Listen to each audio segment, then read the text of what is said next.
A Bíblia diz no livro de Levítico, no capítulo 22, nos versículos de 1 a 33. O Senhor disse a Moisés: diga a Arão e aos seus filhos que se abstenham das ofertas sagradas dedicadas a mim pelos filhos de Israel, para que não profanem o meu santo nome.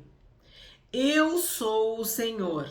Diga-lhes: ao longo de suas gerações, qualquer descendente de vocês que se aproximar das ofertas sagradas que os filhos de Israel dedicam ao Senhor, tendo por si a sua impureza, será eliminado da minha presença.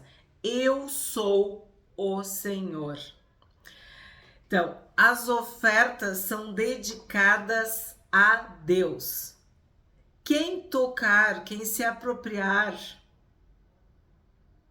vai estar profanando.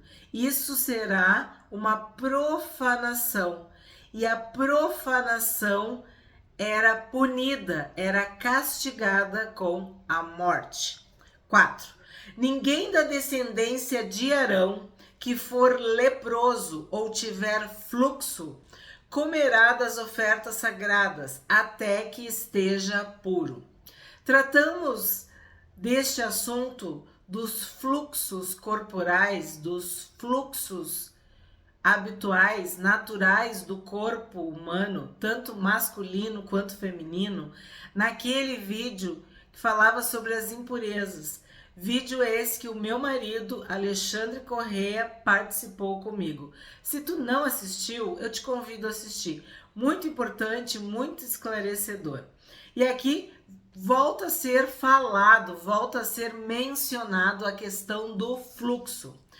Então, o que vai acontecer? Se for leproso, tiver fluxo, comerá das... Não comerá, porque ele começou com ninguém, né? Ninguém da descendência de Arão que for leproso ou tiver fluxo, comerá das ofertas sagradas até que esteja puro. Então, quem for leproso ou tiver fluxo, não comerá das ofertas sagradas. Também não poderá comer das ofertas sagradas o que tocar alguma coisa impura por causa de um morto, ou aquele que tiver emissão de sêmen, nem aquele que tocar algum animal que rasteja pelo chão, com o que se faz impuro, ou alguma pessoa com a qual se faz impuro, seja qual for a impureza dessa pessoa. Quem tocar em tais coisas ficará impuro até a tarde, e não comerá das ofertas sagradas, sem primeiro banhar o corpo em água.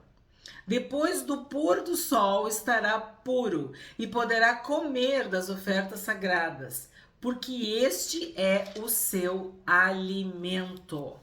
Do animal que morre por si mesmo ou é dilacerado por outro animal, não comerá, para não se contaminar com isso. Eu sou o Senhor. Guardarão, pois, a obrigação que têm para comigo, para que, por isso, não levem sobre si pecado e morram, havendo feito profanação. Eu sou o Senhor que os santifico. Então, muito mais importante para nós do que rituais de purificação ou ritos de culto é a santificação que vem do próprio Deus. É Deus que nos santifica. E por que Deus nos santifica? Para que nós não venhamos a morrer. Porque a santidade de Deus exige pureza. A santidade de Deus exige santidade dos seus filhos. Nós vimos que Deus é fogo, mas Ele é consumidor. É um fogo consumidor. É Deus que nos santifica. Por que Ele nos santifica? Para que nós possamos estar na sua presença. Qualquer impureza, qualquer desobediência, qualquer pecado algo que fira a santidade de Deus, era punido com a morte.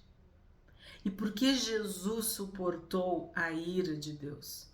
Para nos dar acesso à presença deste Deus, que é santo. O tema principal de Levítico é santidade. Um Deus santo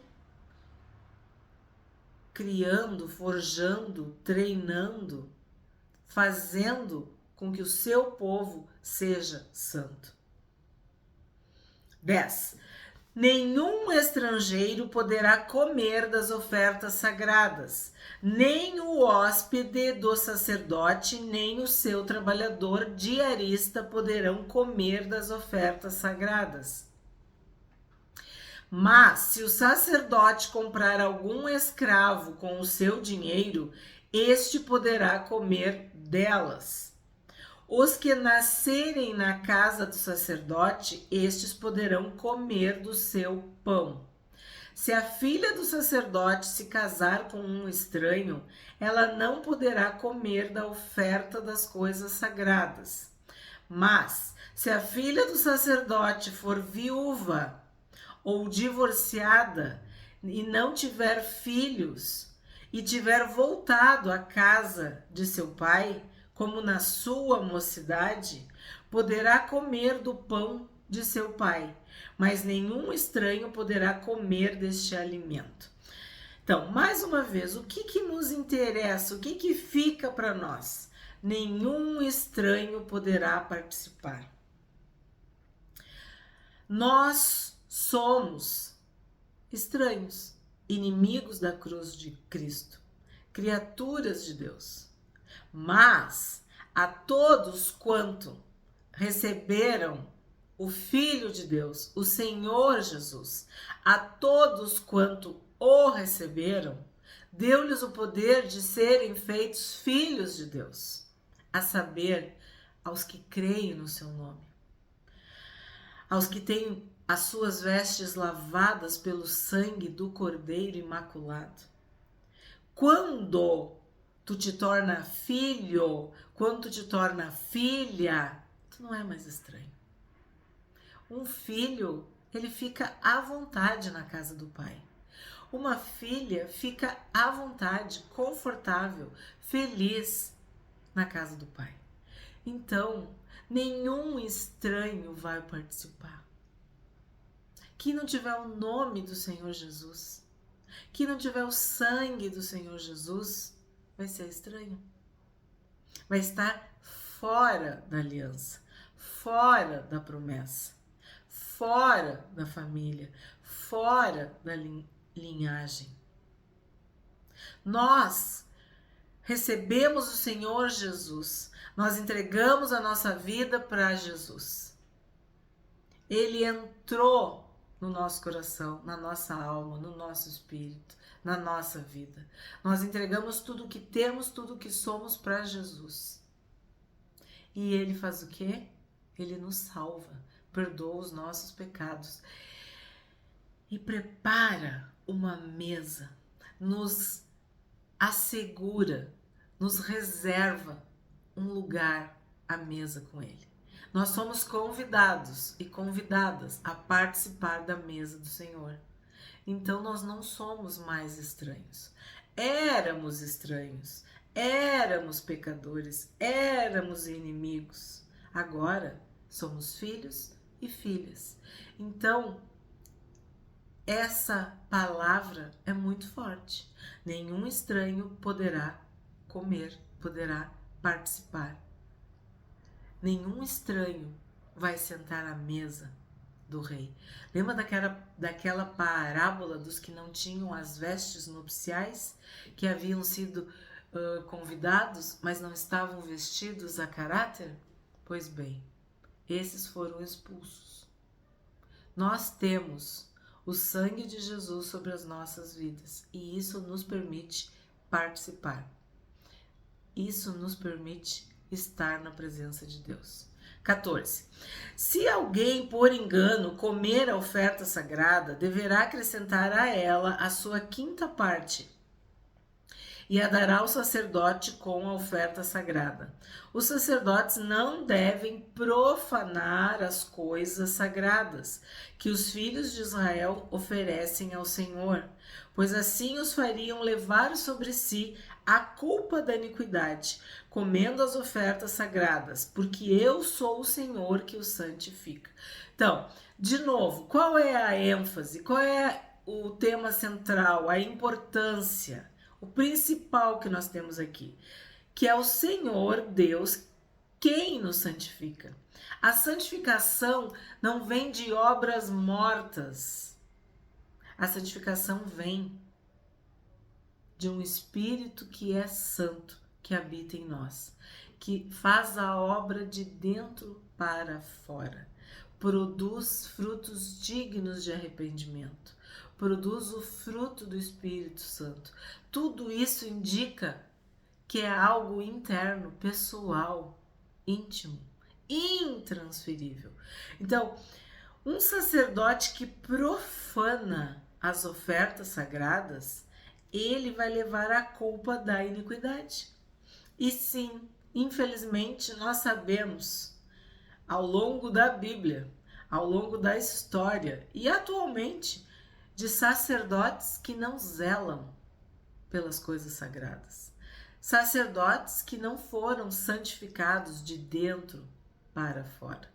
Sacerdotes que têm uma aparência de piedade, mas a essência é de iniquidade.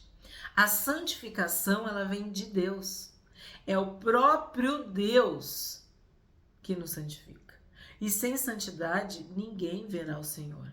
Ninguém estará diante de Deus. Ninguém estará na presença de Deus. A intimidade de Deus é para aqueles que o temem. O que é temer a Deus? É obedecer a Deus, é servir a Deus, é amar a Deus, é adorar a Deus, é respeitar, reverenciar, ter temor das coisas santas e sagradas. Então, isso é o mínimo que se espera de um sacerdote, que ele seja santo e que ele respeite, tema a santidade de Deus e as coisas santas e sagradas. 17. O Senhor disse a Moisés: fale a Arão, a seus filhos e a todos os filhos de Israel e diga-lhes: quando um homem da casa de Israel ou dos estrangeiros em Israel apresentar a sua oferta ao Senhor em holocausto, quer em cumprimento de seus votos ou como ofertas voluntárias, para que seja aceitável, deverá oferecer um macho sem defeito, seja do gado, do rebanho, de ovelhas ou de cabras. Então, a gente está vendo que o holocausto, poderia ser holocausto, votos ou ofertas voluntárias. Independente do tipo, o que deveria ter novamente era santidade, sem defeito. Assim seria aceito. Até rimou, né? Para ser aceito, tem que ser sem defeito. Ser sem defeito era imprescindível para ser considerado aceitável. Para ser aceito, não podia ter defeito. Então, por que Deus aceitou o sacrifício de Jesus na cruz? Porque Jesus era sem defeito. Ele era o Cordeiro de Deus, perfeito, imaculado, que derramou seu sangue santo, inocente, puro, para remissão dos nossos pecados. Então, todo o animal que era oferecido, ele era sem defeito. 20. Porém, todo que tiver defeito, esse vocês não poderão oferecer, porque não seria aceito em favor de vocês. Jesus morreu sem pecado.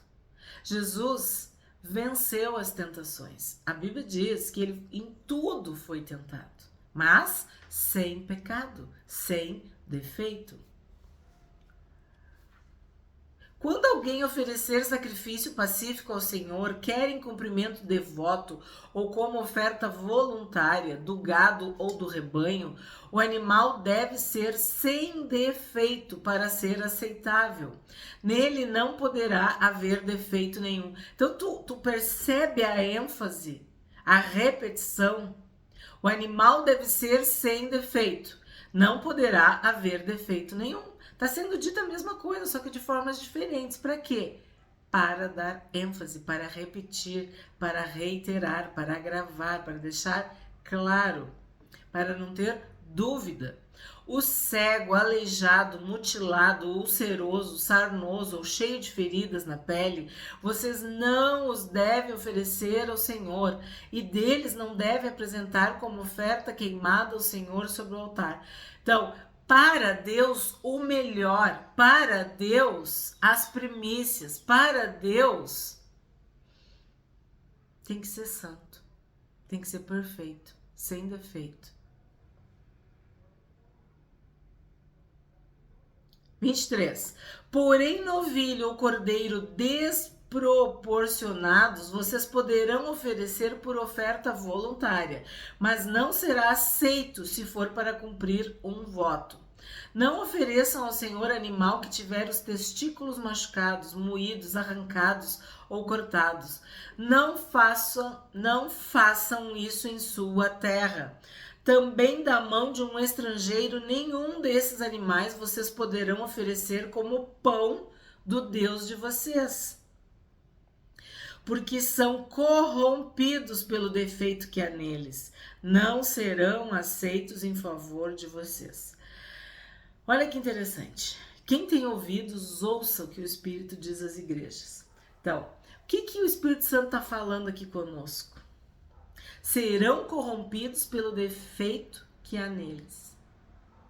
Tiago diz que nós somos tentados, nós caímos, nós cedemos pela cobiça. A gente é seduzido por algo que a gente deseja. E isso dá a luz, gera o pecado em nós e a morte. Então, olha que palavra forte, significativa e explicativa. Serão corrompidos pelo defeito que há neles. Não sei como é que está na tua tradução. São corrompidos pelo defeito que há neles. Sabe um caminho de morte? Um caminho de perdição? Uma sedução? Na Bíblia, mas nas traduções mais antigas, falava em concupiscência dos olhos, a concupiscência da carne, né? Que seria a cobiça dos olhos, a cobiça da carne, o desejo, aquilo que te seduz, aquilo que te derruba, aquilo que tu não consegue dizer não, aquilo que é um ídolo, um Deus com letra minúscula, né? Aquilo diante do que tu te prostra, tu te inclina, quer dizer, tu te rende, tu te entrega para aquilo. Então, isso é que corrompe. É esse o defeito que há neles. São corrompidos pelo defeito que há neles. Então, aquela oferta não é aceita, não é digna, porque ela tem defeito. E outro que eu destaco nesse trecho que eu li é que não façam isso em sua terra. Não façam isso. Nós sabemos que quando o pecado entrou no mundo, estudamos em Gênesis, a terra também sofreu. A terra foi amaldiçoada. A terra começou a produzir espinhos, ervas daninhas. Então, não podemos profanar.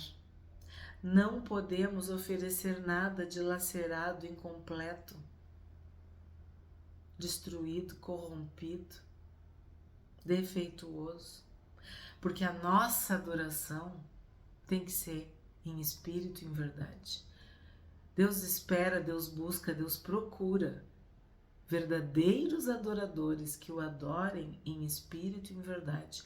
Isso é de uma forma perfeita. Aí a gente pensa, ó, outra coisa.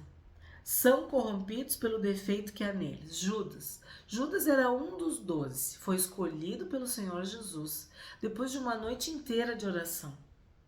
Havia um defeito que corrompia Judas, porque Judas esteve com Jesus, esteve com os outros discípulos. Comeu, bebeu, dormiu, viu milagres, recebeu ensino, viajou, subiu, desceu, compartilhou da vida do Senhor Jesus por aproximadamente 3 anos e meio. E o que ele aprendeu? Ele roubava da bolsa. A Bíblia diz que Judas, antes de vender Jesus, roubava da bolsa. E naquele episódio do perfume, ele é um dos que se levanta contra. Então, esse defeito estava nele e isso corrompeu. Davi orou e eu oro desde pequena. Sonda, meu Deus, e vê se há em mim um caminho mau. Essa é uma oração que tu deve fazer diariamente. Sonda, meu Deus, e vê se há em mim um caminho mau. Prova os meus pensamentos, meus sentimentos, o meu coração. Vê se há em mim um caminho mau e me guia pelo caminho eterno. Havia um caminho mau em Judas que fazia com que ele roubasse. Fazia com que ele roubasse a bolsa.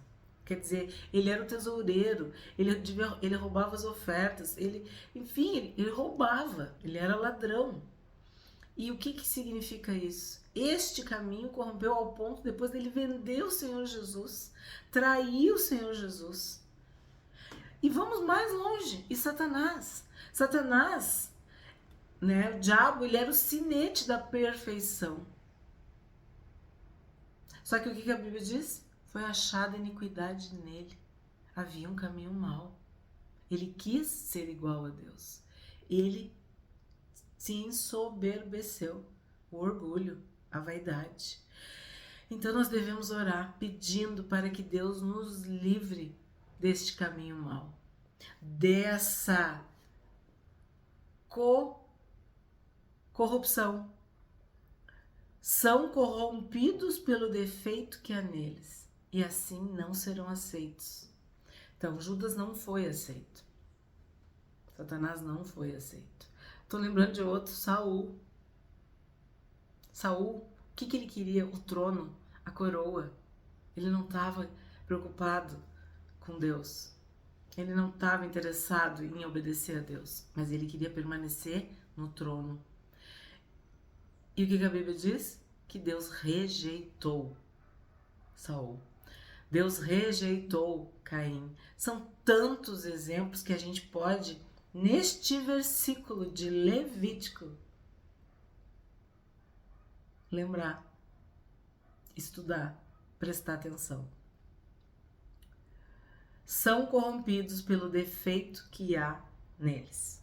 26. O Senhor disse ainda a Moisés: quando nascer um bezerro, um cordeiro ou um cabrito, ele ficará 7 dias com a mãe dele. Do 8º dia em diante será aceito por oferta queimada ao Senhor. Quer seja vaca, quer seja vaca ou ovelha. Não mate a ela e seu filhote, ambos no mesmo dia. Quando vocês oferecerem sacrifício de ação de graças ao Senhor, façam-no para que vocês sejam aceitos. No mesmo dia será comido, e dele não deixem ficar nada até a manhã seguinte. Eu sou o Senhor. Então, o que eu vou destacar aqui? A mãe e o filhote. Tu não pode matar a mãe e o filhote no mesmo dia. Aí tu vai dizer assim, mas por quê? O que se estuda, o que se entende dessa passagem? Havia rituais pagãos de fertilidade. Eu já expliquei para vocês sobre isso em Êxodo, quando nós vimos aquela questão de cozinhar o filhote no leite da mãe, lembra? Então, foi bem explicado, a gente estudou bem aquilo ali. Essa questão da vida, da morte, da continuidade, isso para eles, assim como o que a gente viu dos fluxos, significava uma adoração para que houvesse fertilidade, prosperidade, rebanhos, nascimentos, multiplicação. E Deus, lembra? Está sempre separando o seu povo.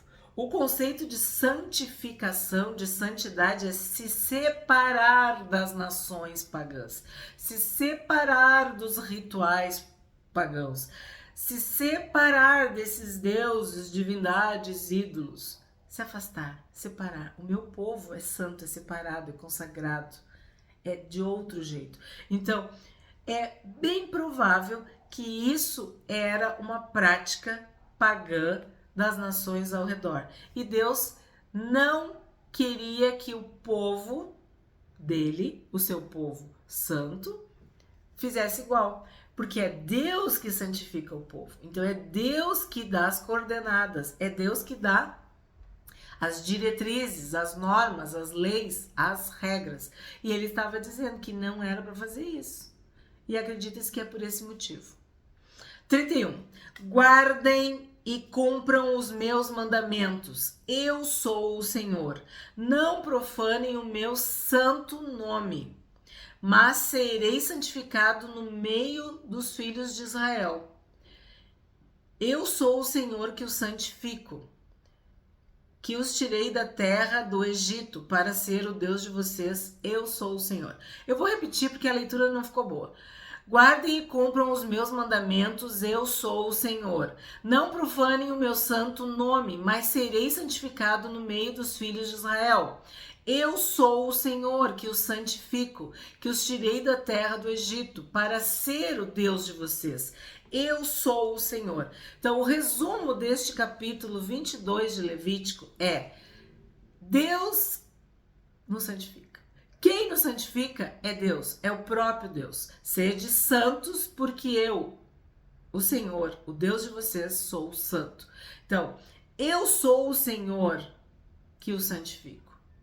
Depende de mim a santificação de vocês. Para que eu seja o Deus de vocês, vocês têm que ser o meu povo. E para que vocês sejam o meu povo, vocês têm que ser santos, santificados. E sou eu, o Deus de vocês, que santifica. Eu, o Senhor, o santifico. Essa é a mensagem principal de Levítico.